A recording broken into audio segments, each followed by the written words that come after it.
होता है वो अपना नाश करा। ये देखो शास्त्रों की बातें।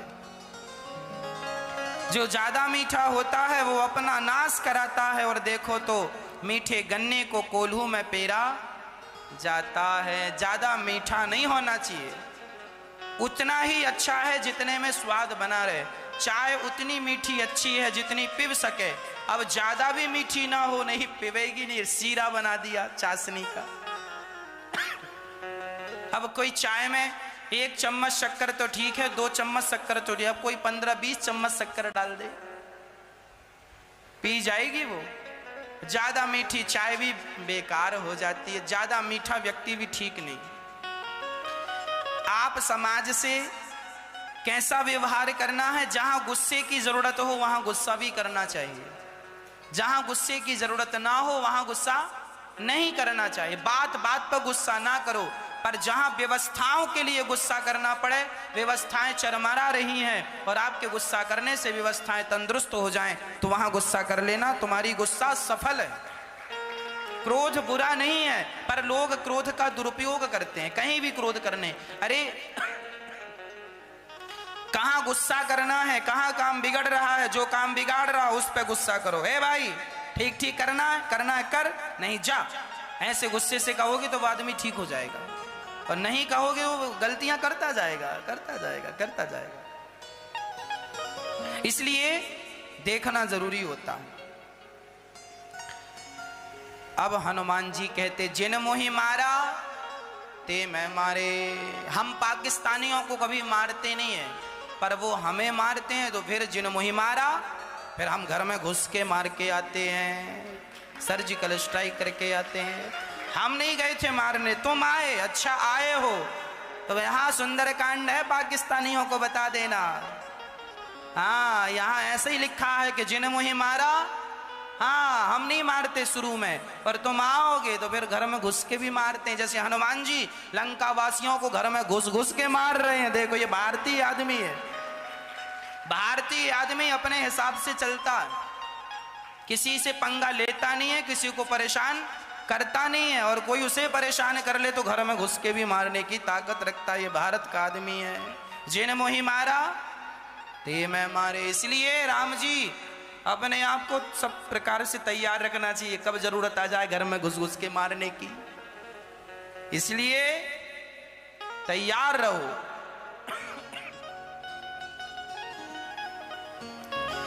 हनुमान जी, अब रावण कह रहा, क्यों रे बंदर, बहुत बोल रहा है। रावण बार बार ना अपमान भरे शब्द कहता है।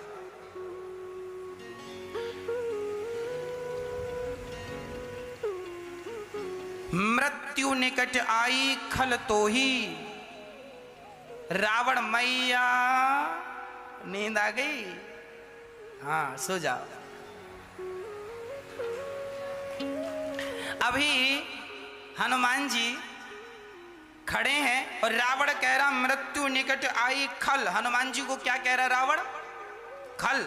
अच्छा, हनुमान जी को खल कह रहे हो? क्या कह रहा? खल, तेरी मृत्यु निकट आ गई।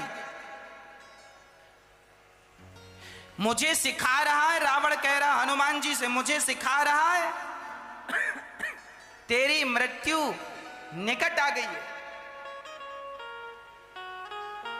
हनुमान जी बोले रावण सही कह रहा, मृत्यु निकट आ गई है। रावण बोला मेरी नहीं, उल्टा हो कहा से हनुमाना। हनुमान जी ने कहा तू सच कह रहा है, मृत्यु निकट आ गई है। रावण बोला मेरी नहीं तेरी, देख तेरे पास खड़ी है मृत्यु। हनुमान जी बोले मृत्यु मेरे पास खड़ी है, मैं देख रहा हूं। तो रावण बोला तेरे पास खड़ी है तो तुझे मारने आई होगी। हनुमान जी बोले हमें मारने नहीं आई, हमसे तो पूछने आई है कि रावण का काम अभी काम तमाम करना है कि थोड़े दिन रुक के करना है। मौत आई है, पर हमसे तो पूछने आई है कि रावण का हिसाब किताब अभी कर लें कि अभी थोड़ा रोक के रखें। तो हम कह रहे हैं अभी रुको थोड़ा और, राम जी आएंगे वो हिसाब किताब पूरा करेंगे, है ना, पूरा हिसाब वो करेंगे। तो हमने तो रोक दिया, ये तो पूछने आई है।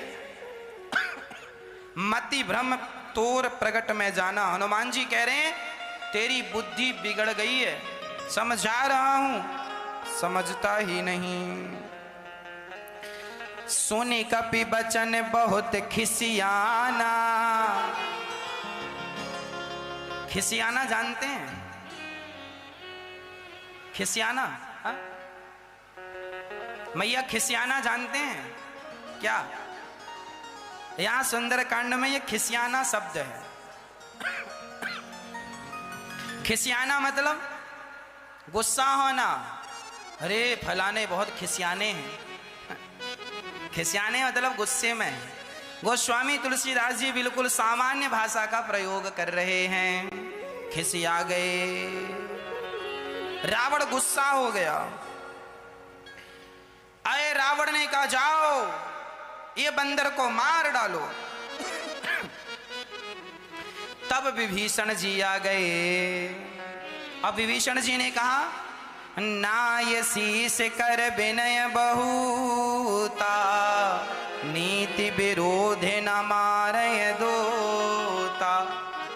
नीति कहती है कि किसी राजा को किसी राजा के दूत को मारना नहीं चाहिए, इसे कोई और दंड दे देना चाहिए। तब हनुमान जी समझ गए। हनुमान जी ने अपनी पूंछ पकड़ पकड़ के देखने लगे। हनुमान जी अपनी पूंछ पकड़ पकड़ देखने लगे। तब रावण को लगा अच्छा कपि के ममता पूंछ पर। हनुमान जी अपनी पूंछ पकड़ के देखने लगे तो रावण को लगता है बंदर की पूंछ ज्यादा प्रिय होगी। कपि के ममता पूंछ पर सबहि कहूँ समझाए, तेल बोरे पट बांध पुनि पावक देहु लगाए। रावण ने कहा जाओ बंदर की पूंछ पकड़ के कपड़ा लपेटो, तेल लगाओ और आग लगा दो। अब सारे लंकावासी बंदर को पकड़ पकड़ के पूंछ पकड़ पकड़ के बड़े प्रसन्न हो रहे हैं। सब अपने अपने घर से कोई तेल ला रहा है, कोई कपड़े ला रहा है। इतना तेल लगाया हनुमान जी की पूंछ में कपड़ा बांध करके, रहा ना नगर बसत घृत तेला। सब्जी छौंका लगाने के लिए भी, दाल छौंकने को भी किसी के घर तेल नहीं बचा, सब हनुमान जी की पूंछ में लगा दिया।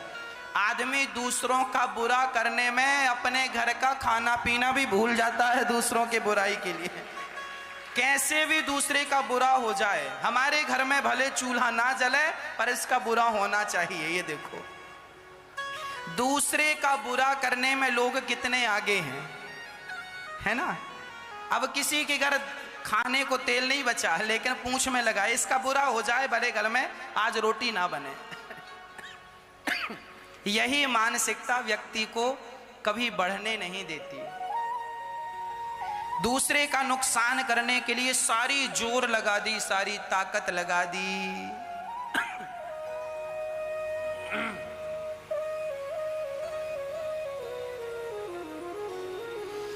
अब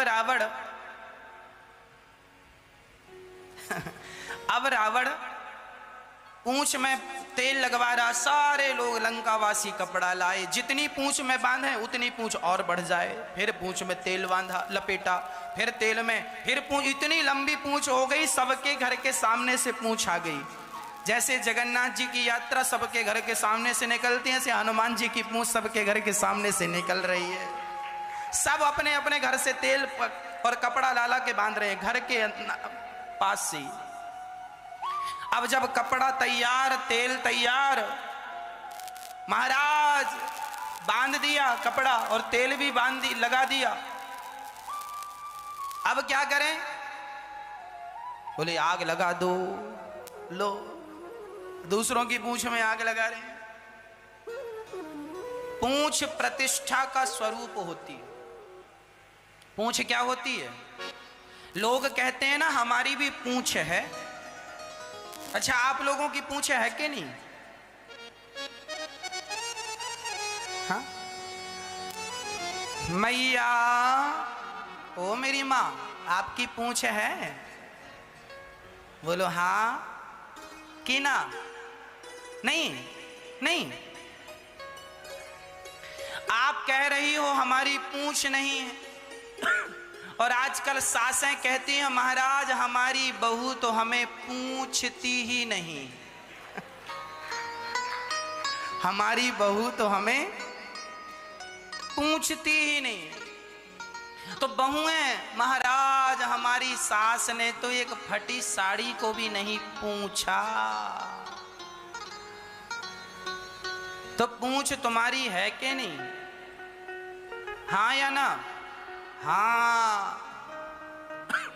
एक सज्जन बोले महाराज जी हमारी तो दिल्ली तक पूंछ है, कहीं भी पूछ लो। मतलब इनकी 8-10 किलोमीटर नहीं 1000 किलोमीटर की पूंछ दिल्ली तक पूंछ है, लो मुंबई तक पूंछ है। सास और बहू का झगड़ा किस बात पे होता है? पूंछ के चक्कर में। सास कहती है बहू ने नहीं पूछा, बहू ने कहा सास ने नहीं पूछा। इसलिए हनुमान जी बोले झगड़े की जड़ ये पूंछ ही है, इसको जला ही दें, आग लगा दे, इसमें ना रहेगा बांस ना बजेगी वहां। तो आप लोग भी मेरी सासू माँ और मेरी बहू हो जो तुम्हारी पूंछ है, इसमें भी जल्दी आग लगाओ, तब कहीं शांति मिलेगी, नहीं तो तुम सो ना पाओगी रात को पूंछ के चक्कर में।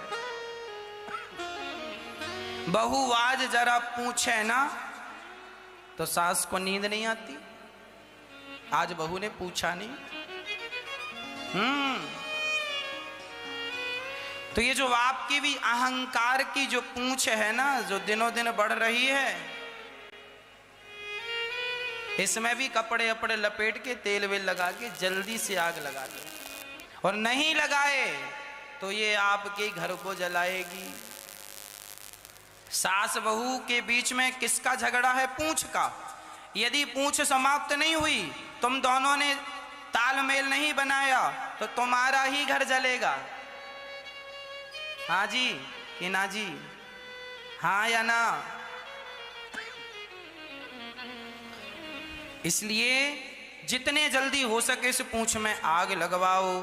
हनुमान जी ने पूंछ में आग लगवा ली, सारे राक्षसों ने मिलजुल के आग लगाई। और जब आग लगाई तो क्या हुआ?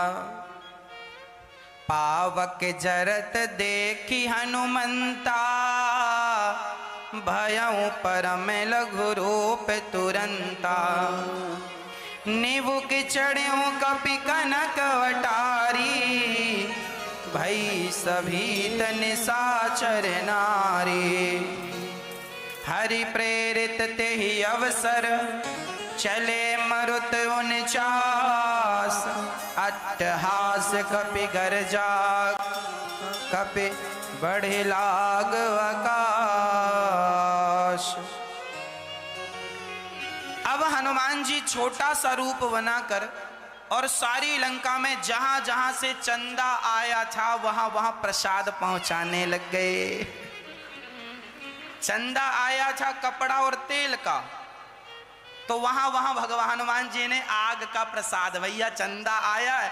आप लोगों के गांव में माता जी बिठाते हो ना, तो जिस जिसके घर से चंदा आता है, आयोजन समितियां उनके घर में प्रसाद जरूर पहुंचाती हैं। आखिरी में खीर पूड़ी का आयोजन समितियों की तरफ से आज प्रसाद आया, खीर पूड़ी हलवा का।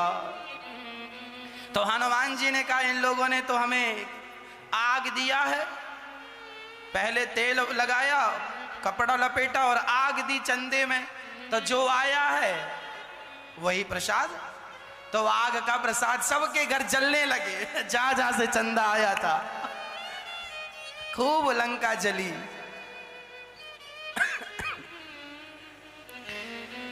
अब हनुमान जी तात मातुहा मातु पुकारा, तात मातुहा सुनिए पुकारा, ये अवसर को हम ही उवारा। अब हनुमान जी उलटी पलटी लंका सब जारी, कूंदी परा पुनि सिंधु मजारी। पूछ बुझाई खोई श्रम, धरि लघु रूप बहोरी। जनक सुता के आगे ठाण भयऊं कर जोरी।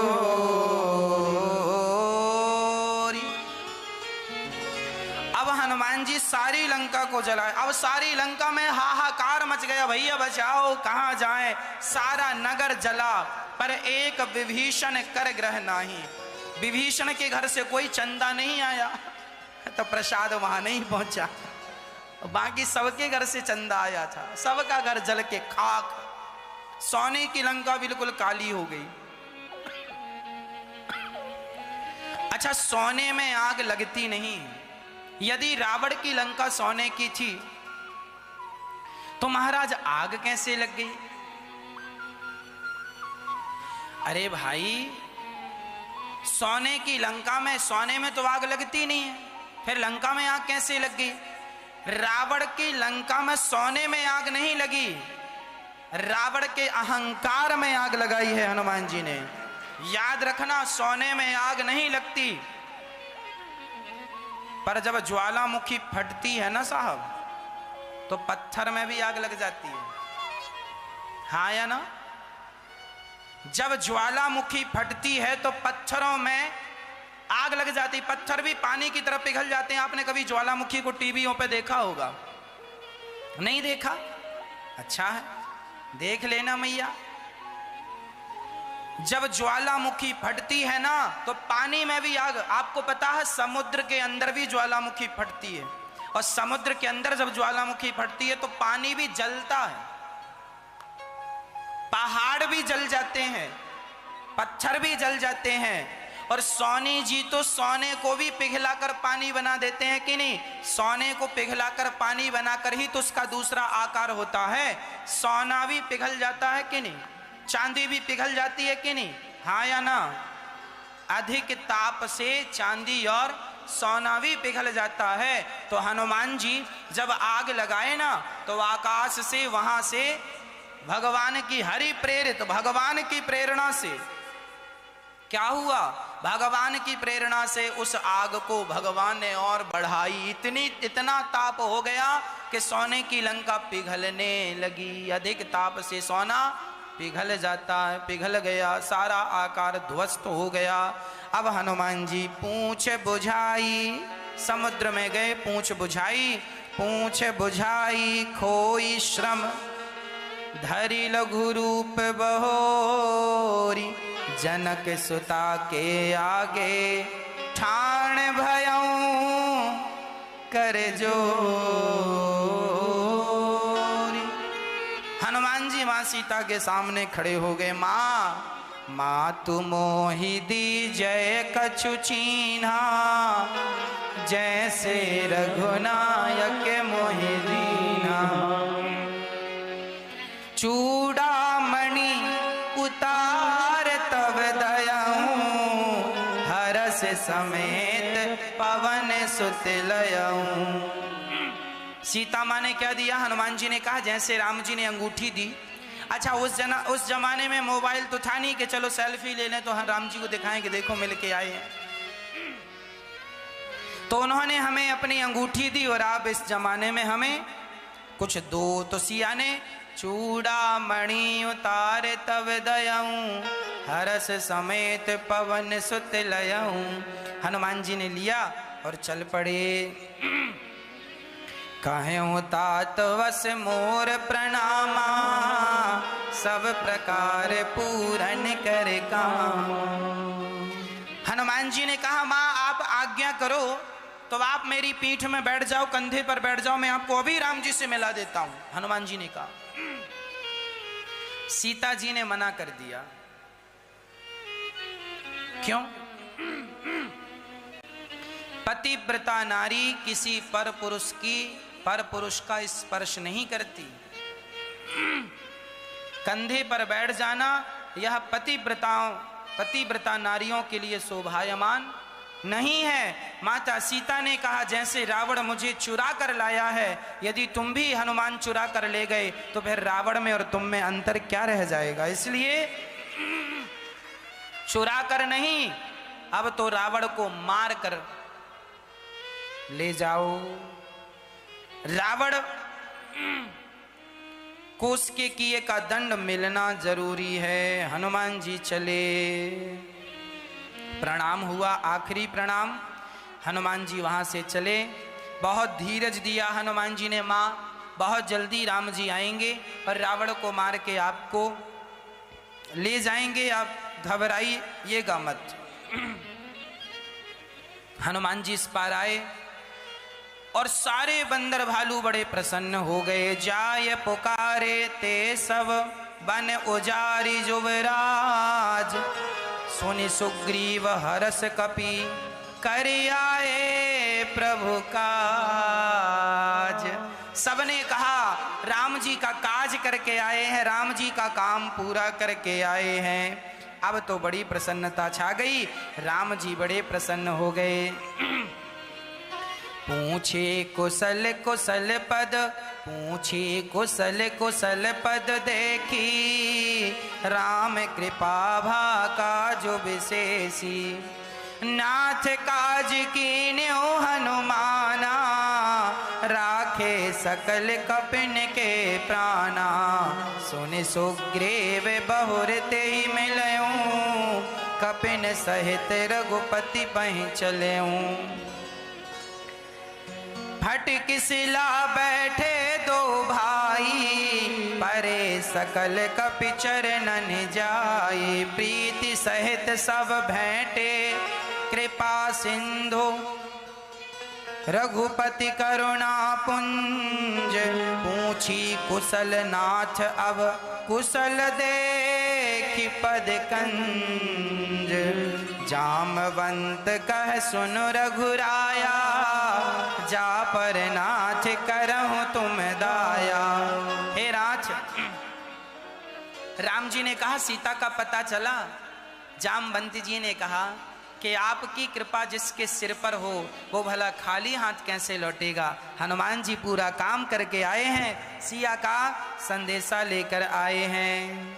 अब तो राम जी बड़ी प्रेम से पवन सुत नाच पवन सुत कीन्ह जो करनी, सहसहु 100 मुख से भी हनुमान जी का किया हुआ कोई गान नहीं कर सकता। इतना कुछ हनुमान जी ने किया।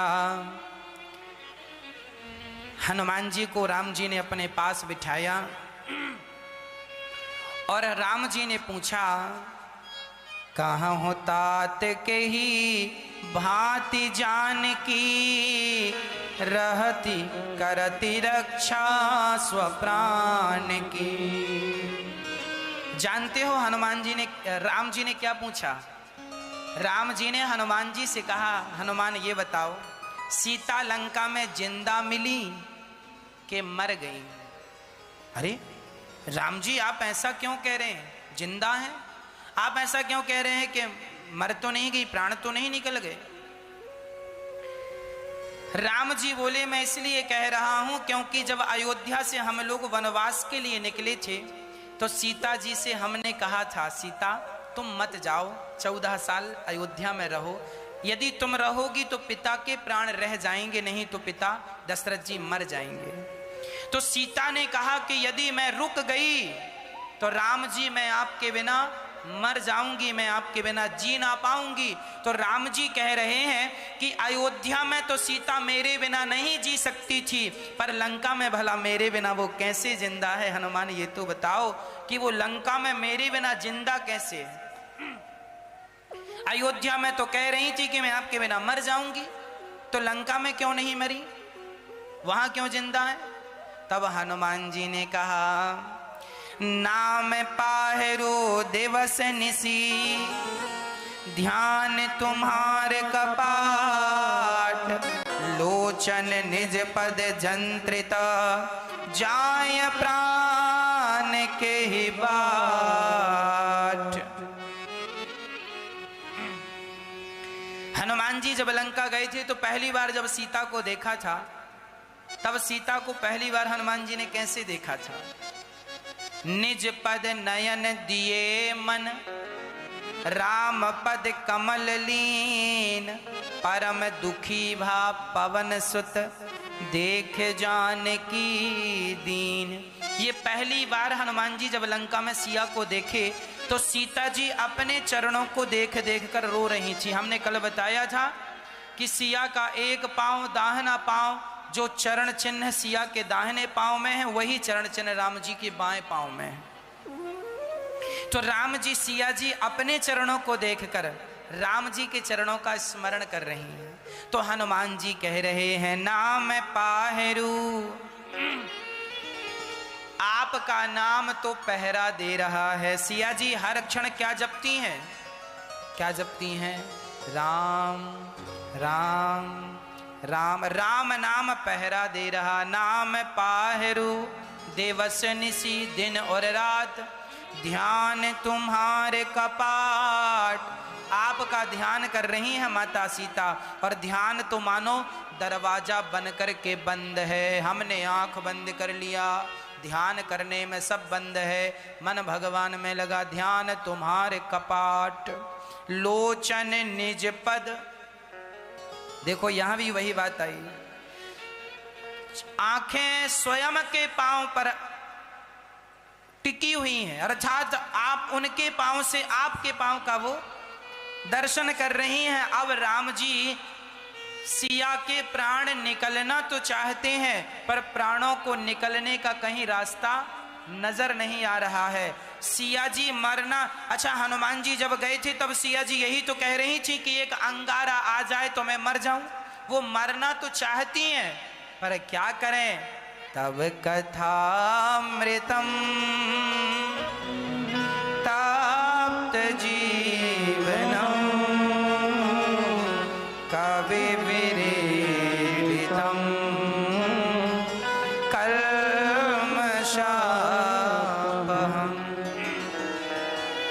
आपकी कथा अमृत है, इसलिए कोई मरना चाहे तो भी मरता नहीं है।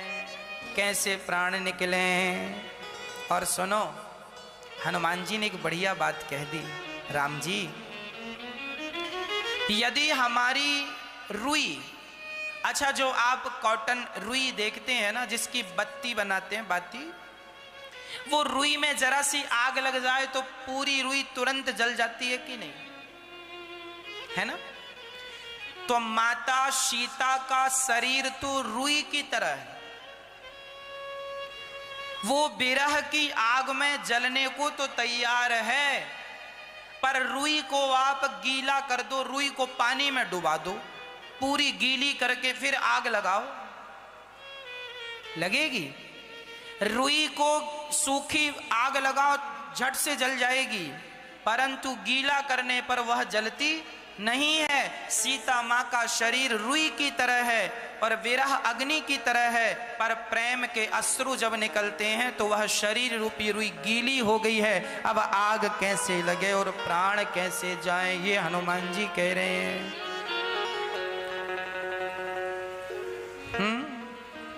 बिरह अग्नि तन तूल समीरा, श्वास जरय छन माहि शरीरा। चलत मोहि चूड़ामणि दीन्ही, रघुपति हृदय लाय सोयलीन्ही। नाथ जुगल लोचन भरी बारी, बचन कहे कछु जनक कुमार। क्या बात कही है। राम जी आपके लिए सिया जी ने चूड़ामणि दी, और राम जी ने चूड़ामणि लिया तो हृदय से लगा के रोने लगे, और आपके लिए कुछ संदेशा पहुंचाया, मैसेज दिया है। क्या मैसेज है। अनुज समेत गहूं प्रभु चरना, दीन बंधु प्रणतारहि हरना। मन क्रम बचन चरण अनुरागी, केहि अपराध नाथ हो त्यागी। हे राम, सिया जी कह रहे हैं, हे प्रभु, मैं मन से, वाणी से, कर्म से आपकी दासी हूं। ऐसा कौन सा अपराध हो गया नाथ कि आपने मुझे त्याग दिया। इतने दिन हो गए रावण की लंका में रहते रहते, आपको एक बार भी हमारी याद नहीं आई। ऐसा सीता जी कह रही हैं। अवगुण एक मोर में माना, सीता जी कह रही हैं कि मैंने एक अपराध किया। यहां देखो सीता जी भी मान रही हैं कि मुझसे एक गलती हुई है। अच्छा बताओ सीता जी ने कौन सी गलती की? कौन सी गलती की? हाँ, सीता जी ने एक गलती की। अवगुण एक मोर में माना। देखो सीता जी भी अपनी गलतियां स्वीकार कर रही हैं। सुंदरकांड ये भी कहता है कि जिसने अपनी गलतियों को स्वीकार कर लिया उसका जीवन सुंदर हो जाएगा। यही सुंदरकांड है। माता सीता अपनी गलती अवगुण एक मोर में माना, मैं अपनी गलती मानती हूं, सॉरी कह रही है माता सीता। कौन सी गलती? कि मैंने लक्ष्मण को कछु कठोर वचन कह दिए। लक्ष्मण आपका परम भक्त है और आज एक भक्त का अपराध हो गया। देखिए भगवान को कोई गाली दे दे सो चल जाएगा, पर भगवान के भक्त को कोई गाली दे दे तो भगवान वो अपराध क्षमा नहीं करेंगे। यदि जयंत से राम जी सिया के छोटे से अपराध पर जयंत को मृत्यु दंड दे सकते थे तो रावण को भी दे सकते थे, पर राम जी ने रावण को मृत्यु दंड इसलिए नहीं दिया तुरंत में, क्योंकि गलती तो सीता माता की भी थी। क्या गलती थी? जब राम जी सीता जी ने कहा राम जी हमें सोने का मृग चाहिए। देखो राम जी ने कहा सीता जी आपको भी सोना पसंद है। अच्छा माताओं को सोना बड़ा पसंद है ना मैया? सोना मतलब ये वाला सोना भी और पहनने वाला सोना, दोनों सोना। माताओं को सोना बहुत पसंद है, ये वाला सोना भी और ये वाला भी सोना। सोना बड़ा पसंद है। माता सीता भी कह रही है सोने का मृग ला करके दो। तो राम जी ने कहा सोने का मृग क्या करोगी? सोने के मृग में तो 10-20 किलो सोना है, तुम्हें सोने की चाहत है, चलो सोने की लंका में बिठाल देते हैं। तो राम जी ने कहा 10-20 किलो क्या सोना लेती हो, सोने की लंका में रहना ताकि सोने से पेट भर जाए।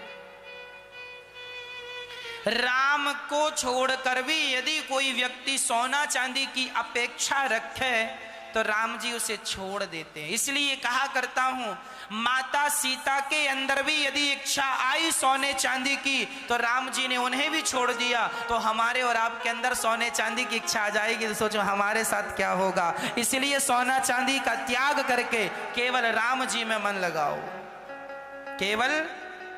और सीता जी ने क्या लक्ष्मण जी को कठोर शब्द कह दिए। अच्छा मारीच को राम जी ने बाण मारा तो मारीच ने कपट से चिल्लाया लक्ष्मण। तो सीता को लगा कि राम पर कोई संकट है। लक्ष्मण जी ने समझाया मां वो भगवान है और उन पर संकट थोड़ी आएगा। तो सीता जी ने कह दिया अच्छा तुम्हें लगता है डर लगता है और तुम चूड़ियां पहन लो हाथ में, हम जा रही हैं। और ना जाने सीता जी ने लक्ष्मण जी को क्या क्या कहा। तो सीता जी से एक अपराध हो गया। क्या अपराध हो गया? उन्होंने एक भक्त का अपमान कर दिया। लक्ष्मण जी कौन है?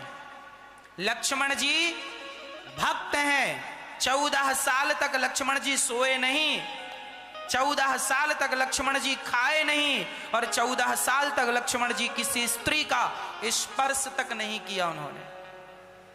किसके लिए? सिर्फ राम के लिए। इतना त्याग करने वाले भक्त को आपने अपमान कर दिया। मां अरे भक्त का इसलिए कहा करता हूं कि किसी का अपमान ना करना और विशेष रूप से भगवान के भक्तों का अपमान ना करना। नहीं दंड माता सीता को मिला सो दंड हमें और आपको भी मिल सकता है। सीता जी कह रही हैं नाथ सो नय नहीं को अपराधा निसरत प्राण करहि हठ बाधा। निमिष निमिष करुणा निधि जाहि कल्प समबीत। बैग चलिए प्रभु आने भुज बल खल दल जीत। सीता जी कह रही हैं राम जी से, हे प्रभु जल्दी से आओ, अब मेरा एक एक क्षण एक एक कल्प की तरह व्यतीत हो रहा, एक एक क्षण एक एक कल्प, एक कल्प मतलब 1000 चतुर्युग। आदमी कहता ना हमारा एक एक मिनट तो महीनों की तरह व्यतीत हो रहा, हम लोग ऐसा कहते हैं, और सीता जी कह रही हैं एक एक निमिष कल्प की तरह व्यतीत हो रहा है। राम जी आपके बिना क्षमा कर दीजिए, जल्दी से आइए। सुन सीता दुख प्रभु सुख आयना, भरी आए जल राजीव नयना। राम जी की आंखों में सीता का दुख देखकर आंखों में आंसू भर गए। यदि मैं अपराधी हूं तो मैं भगवान से रोज यही कहूं कि नाथ मैं आपका हूं, मुझे जैसे जैसे सीता को आपने अपना लिया ऐसे नाथ हमें भी अपना लो, हम पर भी कृपा करो। हे नाथ हम आपके हैं, हे नाथ हम आपके हैं, हम आपके हैं, ऐसा कहना चाहिए। हे नाथ मैं आपको कभी भूलूं नहीं। कह हनुमंत विपति प्रभु सोई, जब तब सुमिरन भजन न होई। सबसे बड़ा दुख क्या है? भगवान का विस्मरण हो जाना ही सबसे बड़ा दुख है। इसलिए भगवान को कभी नहीं भूलना चाहिए। भगवान ही ये संसार को चला रहे हैं, है ना।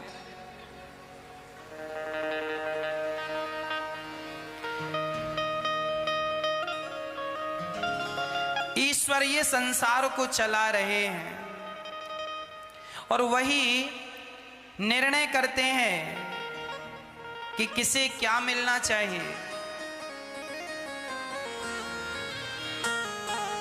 सीता माता को दुख मिला, उस दुख के जिम्मेदार कौन थे?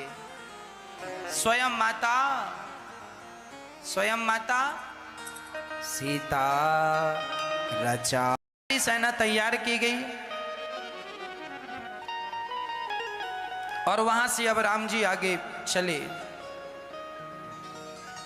अब यहां राम जी समुद्र के तट में आ गए हैं और जानते हैं यहां विभीषण रावण को समझा रहे हैं। विभीषण जी रावण से कह रहे हैं मंदोदरी हृदय कर चिंता। अच्छा, मंदोदरी को बड़ी चिंता है कि लंका में हनुमान जी आए और सारी लंका जला के चले गए, और रावण को अभी भी समझ में नहीं आया। आदमी का एटीट्यूड इतना होता है,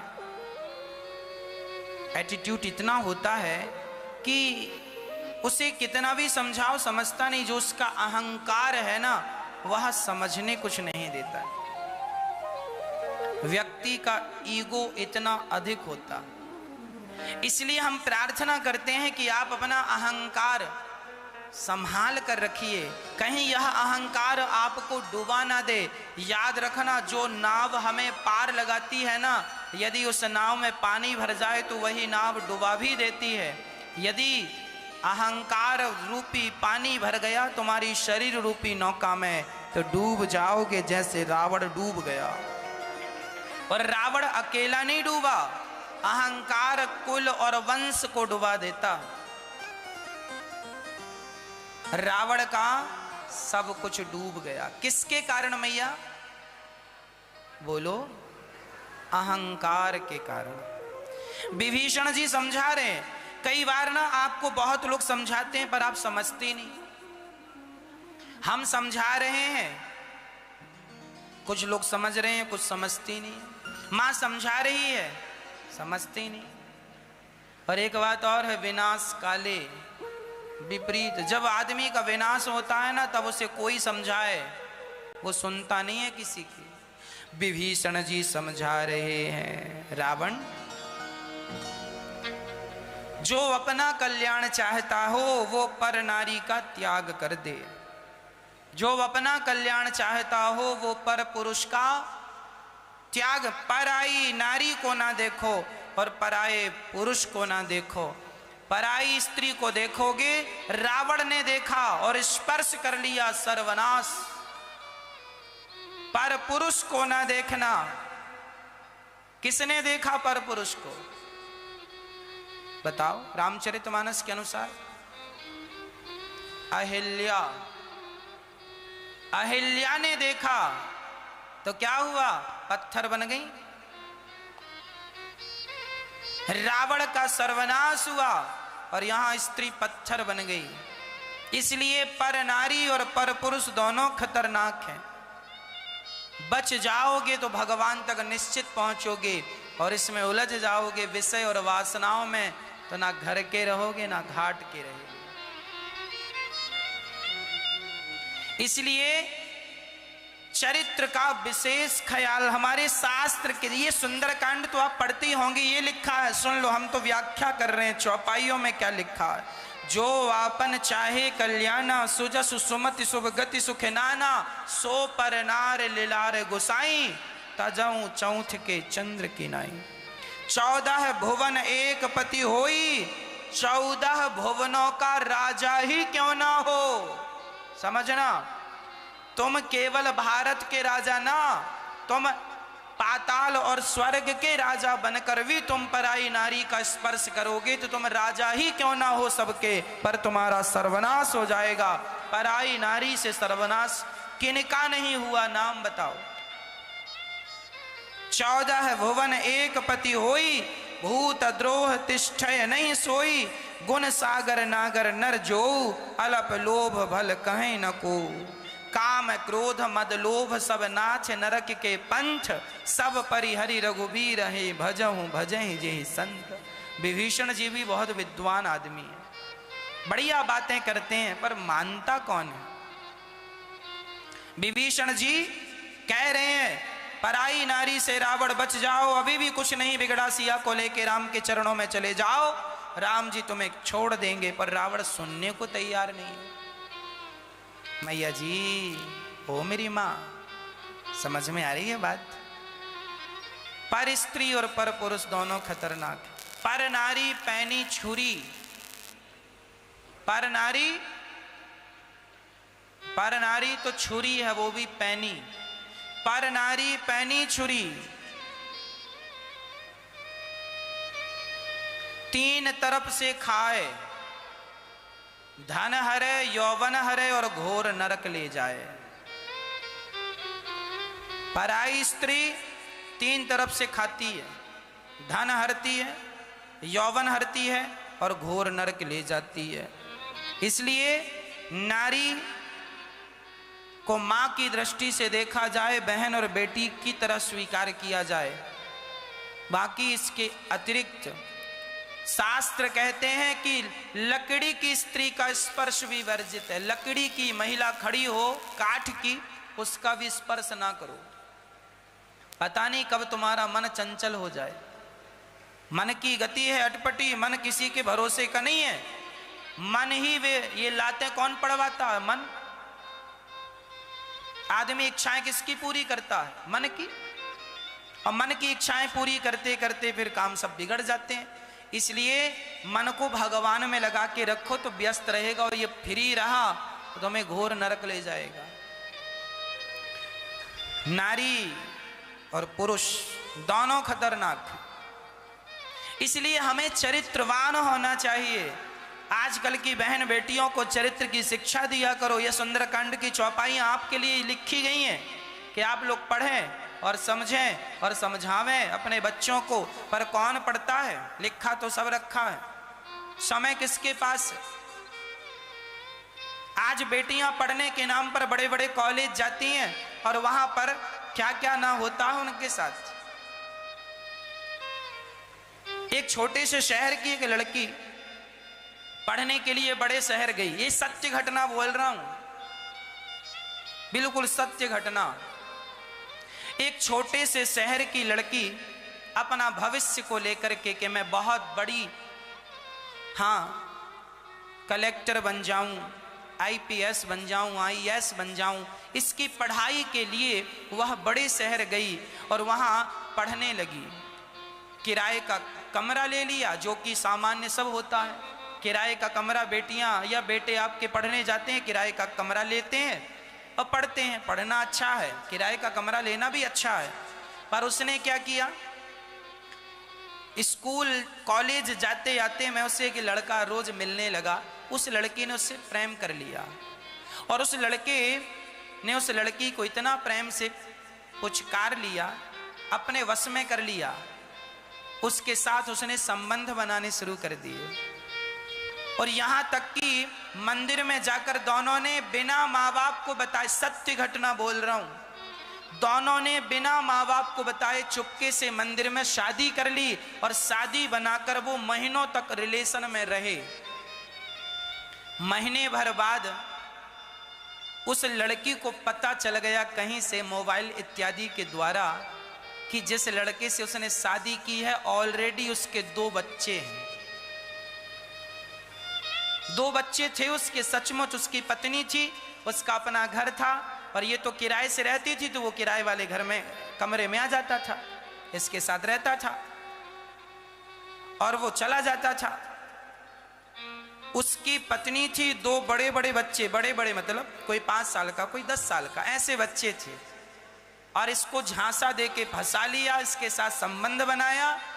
अब बताओ, वो लड़की को जब पता चला कि ये शादीशुदा है तो अब ना उगला जाए ना निगला जाए,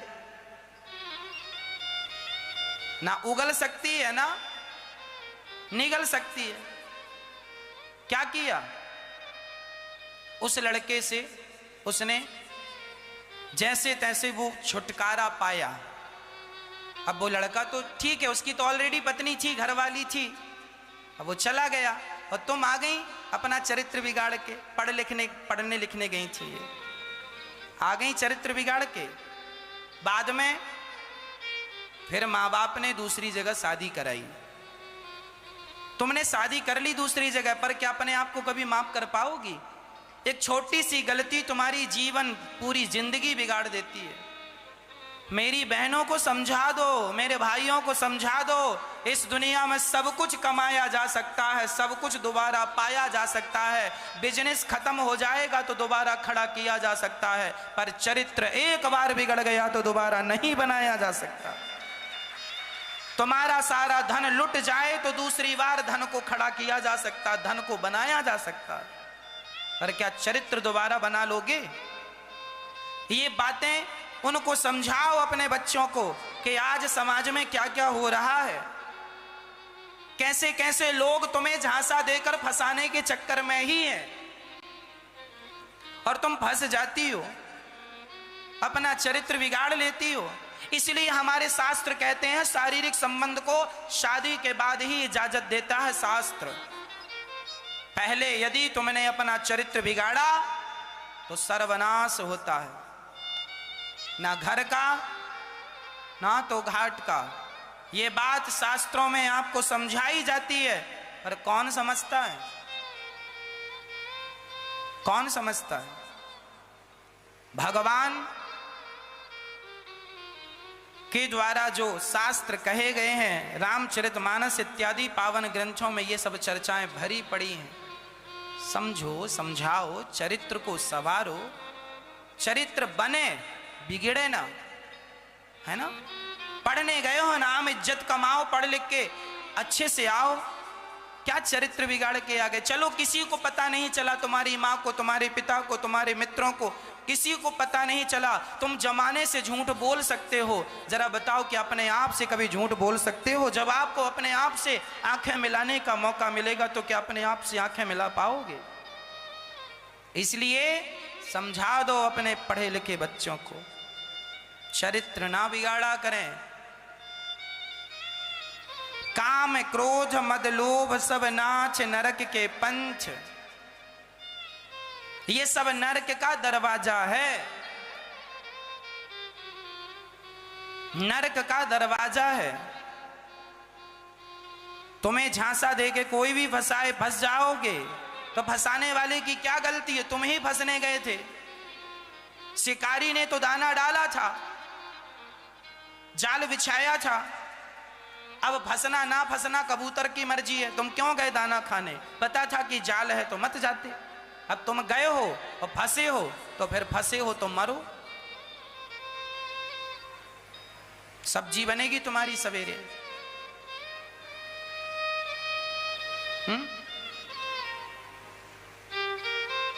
हंसोगे तो सवेरे चटनी बन जाएगी।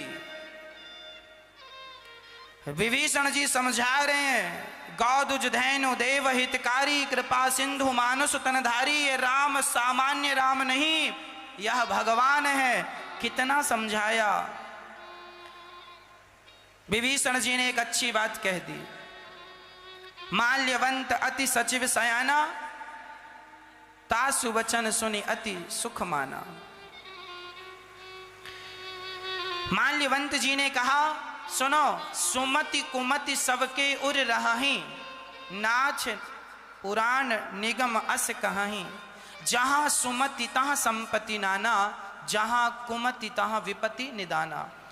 सुमति लड़ाई झगड़ा देखो सबके घर होता है, बुद्धियां सबकी बिगड़ जाती हैं, परंतु आपने जो गलती की है वो माफ हो सकती है यदि सिया को वापस कर दो तो। सबके घर लड़ाई झगड़ा होता है, पर जहां सुमति तहां संपत्ति नाना। इसलिए कुमति नहीं, सुमति। जहां एकता है वहां सुख है। मैया आप यदि एक रहोगे, बिखरोगे नहीं।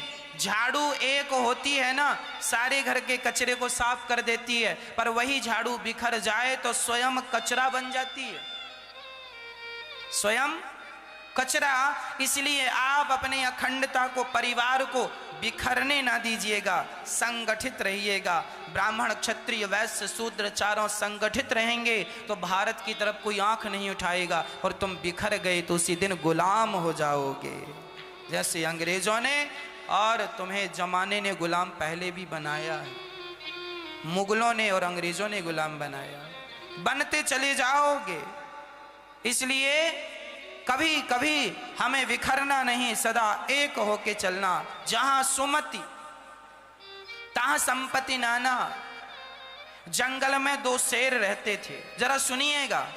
आज आप लोग भाई भाई झगड़ा कर लेते हैं, आज आप लोग देवरानी जिठानी झगड़ा कर लेते हैं, सास बहू।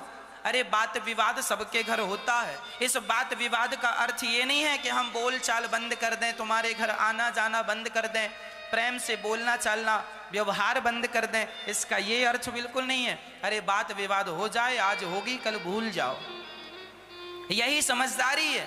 पर कुछ लोग ऐसे होते हैं बात विवाद को महीनों तक खींचते चले जाते हैं, सालों तक खींचते चले जाते हैं, है ना। एक जंगल में दो शेर थे, एक जवान शेर था, एक बुढ़ा शेर था। दोनों में बड़ी घनिष्ठता थी, दोस्ती थी। पता नहीं क्या हुआ, दोनों की दोस्ती टूट गई। जवान शेर और बूढ़ा शेर दोनों की दोस्ती में दरार पड़ गई और दोनों अलग अलग हो गए। एक दिन बूढ़ा शेर कुछ दिनों महीनों भर बाद बहुत बूढ़ा ही हो गया। अब उससे शिकार ना किया जाए तो वह भूखा रहने लगा और इतना जर्जर हो गया कि एक दिन जंगल के कुत्तों ने, जंगली कुत्तों ने शेर को पकड़ लिया शिकार करने के लिए। शेर का मांस नोच नोच के जंगल के कुत्ते खाने लगे। तभी जवान शेर को पता चला कि मेरे दोस्त पर संकट आया है, तो वो आ गया और दहाड़ मारी, सारे कुत्ते भाग गए। एक कुत्ते ने कहा, क्यों भाई, तुम्हारी तो इससे लड़ाई थी, तुम्हारा तो इससे झगड़ा था, तो तुम क्यों आ गए इसकी रक्षा करने। तब उस जवान शेर ने कहा, आपस का विवाद इतना भी ना हो जाए कि उस विवाद का फायदा तुम जैसे कुत्ते उठाने लग जाए। आपस में इतना भी विवाद ना कर लेना मेरी माँ कि तुम्हारे विवाद का फायदा कुत्ते उठाने लग जाएं। और आज यही होता है, पति पत्नी के विवाद का फायदा दूसरे उठा लेते हैं, सास बहू के विवाद का फायदा। हिंदू 4 भागों में डिवाइड हो गया, ब्राह्मण क्षत्रिय वैश्य शूद्र। जब तुम चारों आपस में लड़े तो तुम्हारे झगड़ों का फायदा अंग्रेजों ने उठाया कि नहीं। फूट डालो शासन करो, अंग्रेजों का नारा यही तो था। इतना भी आपस में झगड़ ना, लड़ झगड़ जाना आपसी मतभेद इतना ना बढ़ा लेना कि तुम्हारे झगड़े का फायदा ये कुत्ते उठाने लग जाएं। बचकर रहना, नहीं तो 2 बार गुलाम हो चुके हो। ऐसे ही झगड़ा करते रहोगे तो फिर गुलाम हो जाओगे। पहली बार मुगलों से गुलामी आई, फिर अंग्रेजों की गुलामी आई, अब फिर तुम मुगलों के गुलाम हो जाओगे यदि ऐसी झगड़ा करते रहोगे तो। संभल कर रहो, प्यार मोहब्बत से रहो। तुम हिंदू बिखर ना जाना, धारा ये जिस पर घूम रही, हम उसी केंद्र के बिंदु हैं। गर्व से कहो हम हिंदू हैं, हम हिंदू हैं। और हम चारों एक हैं, ब्राह्मण क्षत्रिय वैश्य शूद्र सब एक हैं। बिखर जाओगे तो अपना अस्तित्व मिटा लोगे। संगठित रहना, ये लिखा है रामचरितमानस में। जहां सुमति तहां संपत्ति नाना, जहां संगठन है वहां खुशियां हैं, और जहां संगठन नहीं है वहां सिवाय दुख के कुछ नहीं। ये सुंदरकांड की कथा 3 दिन भी क्या कहूं, यदि आप महीने भर का समय देते तो महीने भर में भी ये सुंदरकांड पूरा ना होता। इतनी अद्भुत चर्चाएं, एक एक चौपाई में 1-1 घंटा बोलने का मन करता। एक एक चौपाई की व्याख्या इतनी विशाल है कि क्या कहें आपसे हम। अब रावण ने विभीषण का त्याग कर दिया, और जब विभीषण का त्याग हुआ, रावण ने एक लात जमाई विभीषण को। बड़ा ज्ञान देता है, याद रखना, जब आप समझदार लोगों को लात मारकर घर से निकाल देते हैं तो आपके सर्वनाश का समय बहुत करीब आ जाता है। जब बेटा अपनी मां को, जैसे विभीषण ने लात मार के किसे निकाला, रावण ने लात मार के किसे निकाला, विभीषण को, उसी तरह आज समाज में बच्चे अपनी मां को घर से निकाल रहे। और रावण जब ही विभीषण त्यागा, भयं विभव बिनु तबहि अभागा, उसी क्षण रावण अभागी हो गया। रावण ने विभीषण को नहीं त्यागा, रावण ने अपने भाग्य को त्याग दिया। बेटा अपनी मां को नहीं त्यागता, बेटा अपने भाग्य को त्याग देता। ये तुम्हारी मां तुम्हारा भाग्य है। इसलिए हर बच्चे से मैं प्रार्थना करता हूं, अपनी मां की आंखों में कभी आंसू ना आने देना, अपनी मां की सदा सर्वदा सेवा करना। प्रिय भक्तों, ये दास अनिरुद्ध माओं की सेवा करता है, मुझे बहुत अच्छा लगता है। 1000 माओं के लिए एक बड़ा आश्रम बना रहे हैं। रोज माताएं आती हैं, रोज माताएं आती हैं। हमसे ये नहीं कहा जाता कि आश्रम पैक हो गया है, अब जगह नहीं है। 180 माताएं यहाँ रहती हैं, 180 से अब ज्यादा हो गई। इतनी माताएं यहाँ रहती हैं, सब सुखपूर्वक रहती हैं। एक मां यदि यहां आती है तो वो जानते हो कितनी उम्मीद लेकर आती है, कितनी उम्मीद लेकर